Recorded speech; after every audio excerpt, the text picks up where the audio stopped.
It may not have been the goal, but we might have a contender for the funniest movie of the year.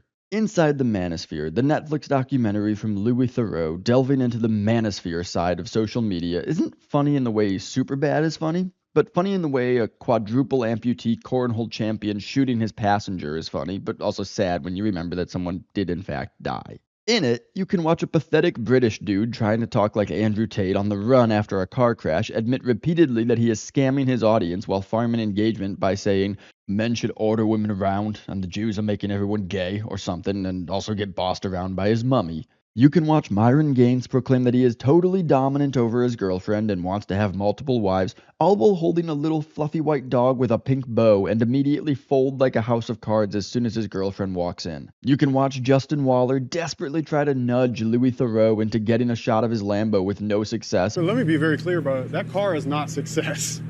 I do want to say that, but I'm not so foolish to believe that's success. Well, so let's not make too big a thing of it. But just on the record. I got it. I don't. That's all. And one of his fans explained that no 9-to-5 can give you wealth, and that he was recently homeless in the same breath. You can watch Sneako decry the culture at a magazine stand, saying that every magazine cover is a celebrity covering one eye in what is supposedly some Muslim mark of the end times, while the other 3 magazines directly next to that one feature a celebrity with neither eye covered. Look, how many magazine covers have one eye symbolism? Every celebrity does it. But why is it every single magazine cover you see a celebrity doing this pose exactly, covering one eye? Uh-oh, retard alert!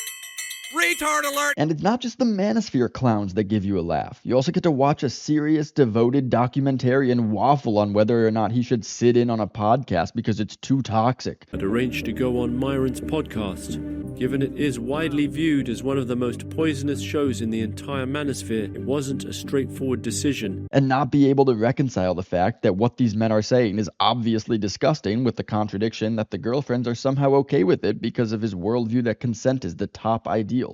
That's right, everyone is stupid in this. First of all, I feel like I need to justify why I'm reviewing this documentary real quick, because this is pretty out of the ordinary for me. Something that kind of alarmed me throughout the documentary is how young the average fan is of each of these guys. I help lead my church's youth group, so I volunteer with high school-aged boys, and it was kind of chilling to think that my boys could possibly be spending more time listening to these fools online than to their own parents. Also, I needed to make something to post while I'm away on vacation. The Manosphere, or the Red Pill Movement, according to Theroux, is a collection of uncontroversial podcasters with extremists on the fringes, like the one he talks to in his documentary. Now, he doesn't give any examples of those uncontroversial podcasters, but presumably they'd be like the Joe Rogan types.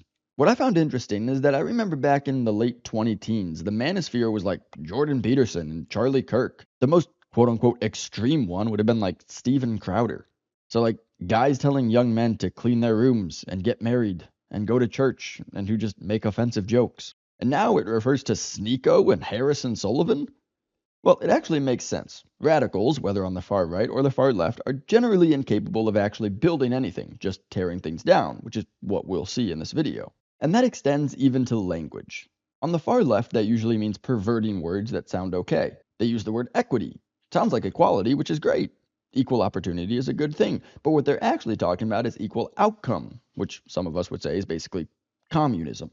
Or they take the word justice and put something in front of it to turn it into a social revolution, instead of what justice is, namely a means for individuals to get what they deserve. And on the far right, it takes the form of co-opting other movements. They did it with America First, making it about Israel last, which ironically kind of actually makes them Israel first when it comes to their priorities. They did it with cancel culture, claiming that absolutely nothing should be outside the cultural Overton window. And they seem to have done the same thing with Manosphere, perhaps with help from a media that wants to lump as much in with bad stuff as possible. I'm not going to treat this like a normal movie and give a plot summary because it's not a normal movie. It's a documentary. Instead, I'll go through the main 4 influencers Theroux spoke to and what lesson everyone should take away from each interaction. And we'll get a bonus lesson from Theroux himself. Let's start with Justin Waller. This is the guy I had the most experience with out of the 4 influencers in the doc, and I always had no tolerance for him. Like, at least Andrew Tate is funny. But I'll give him this. Of the guys featured, he did come off looking the best. Now, that's not to say he's at all worth listening to, but in the company of Harrison Sullivan, Sneako, and Myron Gaines, Myron Gaines, he's probably the most respectable. It's kind of like being the best-looking patient in the burn unit.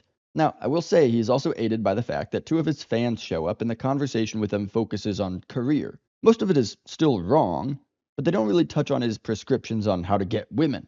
One of his fans tells Louis that, I'm going to help my mother. I'm going to give generational wealth to my kids, to my mother, to my... And no 9-to-5 job is going to be able to give you that, so that's the matrix. That's the matrix. which is news to me. I think I better tell my multiple family members and friends who have built wealth as engineers, consultants, lawyers, headhunters, analysts, therapists. I was a professional twice over, an analyst and a therapist, the world's first analrapist. Someone better tell all of them that they're not actually wealthy. That the whole income plus investing plus time equals wealth thing isn't actually true if you're a W-2 employee. Also, the guy who said it was recently homeless, so I think he has a few milestones to hit before he gets to wealth. But that's not really what to focus on from Justin. The lesson to take away from Justin Waller's section of the movie is that many of the folks in the Manosphere make correct diagnoses. He is right that most women do inherently want to get married and have a family. He's right that men need to work hard to compete in the world. He's right that modern women are too promiscuous. He doesn't make the connection to modern men, but a lot of these influencers are noting justifiable grievances for young men. I mean, of course they are. If they weren't, they wouldn't be able to capture an audience. But their prescriptions, what they advise young men to do about it, is completely wrong. They aren't offering anything that leads to long-term fulfillment, virtue, happiness, or success.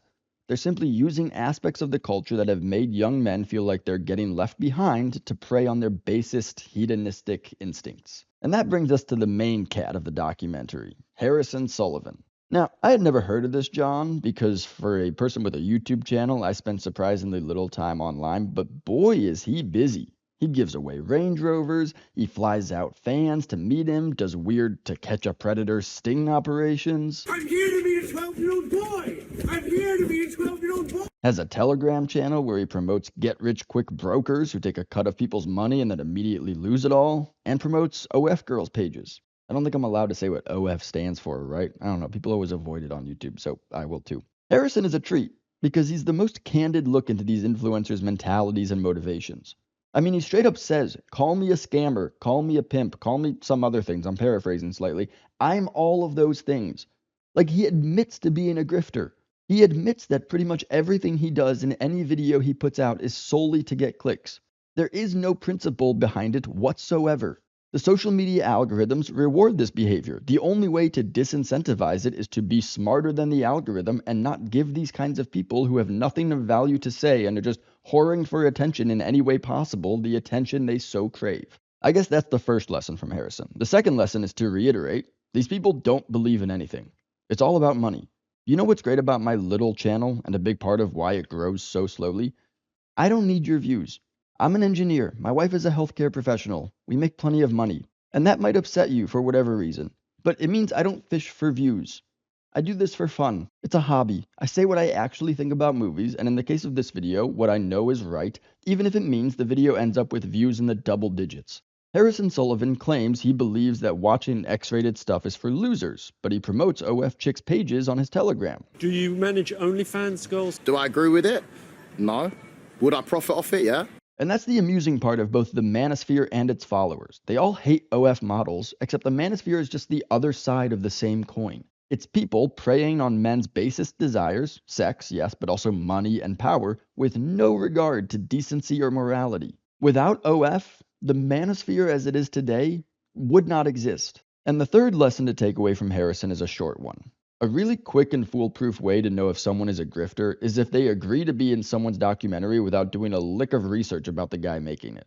And now we get to my absolute favorite, Myron Gaines, or as he doesn't want you to know him, Amru Foodle. Darn it, change your name, please. That's not scary, and I'm embarrassed to say it. You know, some people are Muslims because they've been brainwashed into a fanatical devotion to an illiterate pedophile who claimed to be a prophet and then died in exactly the way he said any false prophet would die. And some of them seem to really just want to have multiple wives that do whatever they tell them. Those are the funny kinds, and I'm pretty sure Amru falls into the second category. I mean, this guy's hilarious. I once saw him giving financial advice, and he told his audience they could buy a junk home for $100,000, put $20,000 into it, and turn around and sell it for $200,000. Like, dude, where'd that $80,000 come from? I can't believe he actually worked for DHS. His scenes in this documentary are instant classics. There really is nothing like watching a dude tell you about how he dominates over his girlfriend, backtrack immediately, tell you he wants multiple wives while holding a Bichon Frise with a pink bow in its fur, and cave immediately when his girlfriend says she doesn't like that idea. Here, watch. I'm the dictator.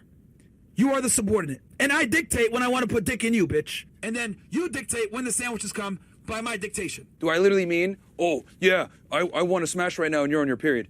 And she's like, no, I don't want to do it right now. Like, that's fine. Like, obviously you don't do it. But in the future, that maybe there's a world where you would have more than one wife, right? She understands that. She knows that could potentially come down in the future. I'll see when it happens. Like, I don't know how that will work. But right now, it's not going to be anytime soon because I'm just so focused on working. And then, of course, he also panics while interviewing an expert on penis enlargement. I swear I'm not making this up, and has to tell his staff not to speak to Thoreau. The lesson to be taken from Mr. Foodle is simple.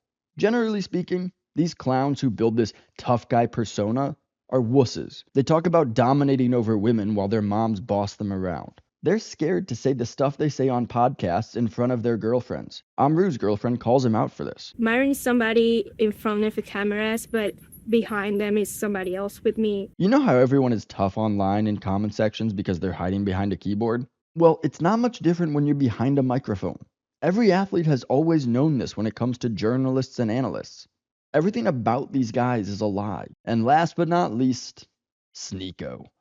His section of the documentary focuses on the idea that most, if not all, of the Manosphere influencers subscribe to, what many of them call the Matrix.